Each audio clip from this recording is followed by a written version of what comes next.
Good morning friends, welcome to CredenceIAS. Then in a bid to increase the stock of money in the economy, RBI purchases government securities to the general public. RBI sells government securities to the general public. RBI purchases or sells government securities to the general public. First is RBI purchases government securities from the public. It has to from the public. Say for instance, RBI actually does with the banks, then the banks deals with the public. This is the scenario, right? So RBI sells the government securities in bid to increase the stock of money in the economy. Means RBI has to infuse the money into the economy. What it has to do when it wants to infuse the economy, it will purchase the government securities held by the bank, and it gives money into the banks. This money will again be given to the public. Okay, the RBI purchases government securities from the general public. They have given, you can take that also from the public, and by purchasing the government securities, RBI infuses money into the economy, right? The first the question's appropriate explanation is this one. Then moving on to the next one, RBI sells government securities to the general public. Say for instance, RBI, when it sells the securities to the public, it will take money out of the public, it will suck the money from the economy. But here the question is to increase, not to suck the money, not to dwindle the money. It has to infuse the money into the economy. For that, so it is a wrong. RBI purchases or sells government securities. It is not, it will definitely purchase, it will not sell. So this is the correct answer. Then consider the following statements about the monetary policy tools. Under CRR, certain percentage of total bank deposit has to be kept with the RBI. Is correct. Under the SLR, the banks are required to maintain deposits in the form of not only in the cash, right? Here it has to be maintained in the cash. Here under SLR, they can be maintained with gold, then government securities. So they can not necessarily in the form of cash, they can keep it in the cash, gold or government securities with themselves. So not only in the form of cash. So under by going by this, we can say that 59th one, the 59th question is the only option 1 is correct. Means under CRS, certain percentage of total bank deposits has to be kept with the RBI. Next, which of the following is not a fiat money? So you need to understand, fiat is a Latin word used to decree, as a means is a word given. Fiat money is based on that. So is a money, fiat money, which is doesn't have any intrinsic value and it is backed by the government. It is backed by the government. So earlier, before 90s, okay, before 90s, India used to, or any currency circulation in that world for that matter, before what we call it as the changes in the IMF, every currency is backed by the gold or silver. Say for instance, you have 100 rupees of notes, it is worth of so much of gold. That was the backing. Now there is no such backing for the golds, for the currency or the coins.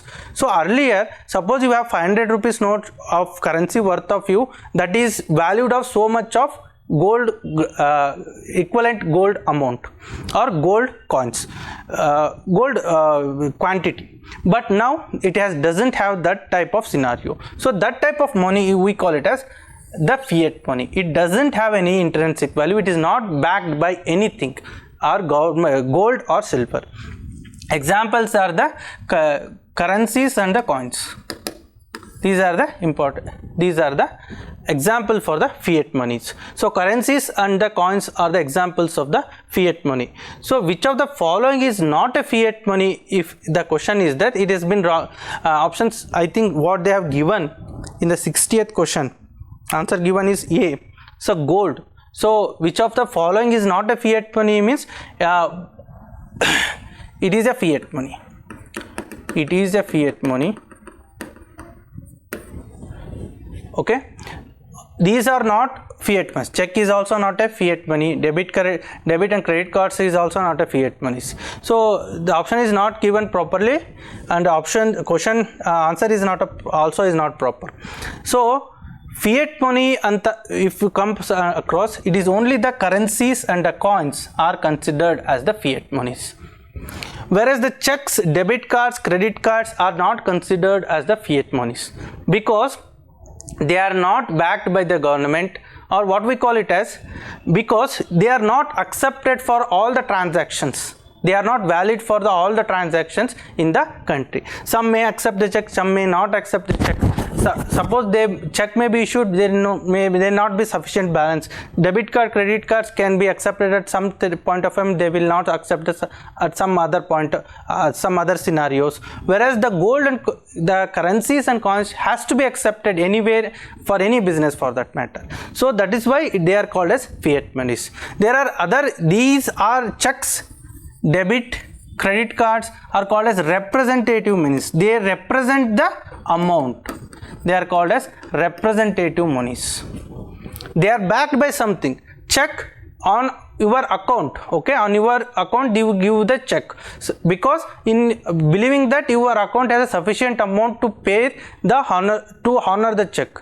If the amount is not, then the check will be bounced, right? Similarly with your debit and credit card also, they are backed by your accounts, so they are called as representative money. So in this scenario the correct answer should be the coins, currencies and the coins. That is what we call it as fiat money. So legal tender means it should be a fiat money, means it is issued by the government, it is regulated by the government, and it should be valid for all the transactions which happens within the country. Those type of currencies or those type of instruments are called as legal tender.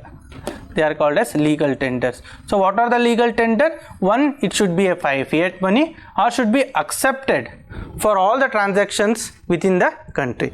So one fiat money irbodu, or else it may be a representative money also, and it should be valid for all the transactions. If it fulfills those conditions, we call it as a legal tender. So in this case, say for instance, the legal tender, for instance, take for example Bitcoin. So Bitcoin also the cryptocurrency, so it is not a fiat money, it is not regulated, is not been backed by the government, but in some transaction it will be accepted, but it is not called as a legal tender. Similarly government securities. So government securities is also not a legal tender because it is not accepted at all the transactions. It is only at the specific time only they will be accepted. So we can say that legal tender is one which has both a fiat value money and it will be accepted for all transactions in a given period of time. We call that type of instrument as the legal tender. So in this case the answer should need to be coins. So which of the moving on the next aspect, which of the following has the maximum share in the gross tax revenue? So the question should be better framed. Gross tax revenue, maximum share in the gross tax means direct tax revenue or indirect tax revenue, that should need to be specifically mentioned. Since they have given gross tax revenue, among the direct tax, corporation tax has the highest collection. So if you go by the recent budget estimates, the direct tax collection has the majority share compared to the indirect tax. Among the direct tax, corporate tax has the majority share.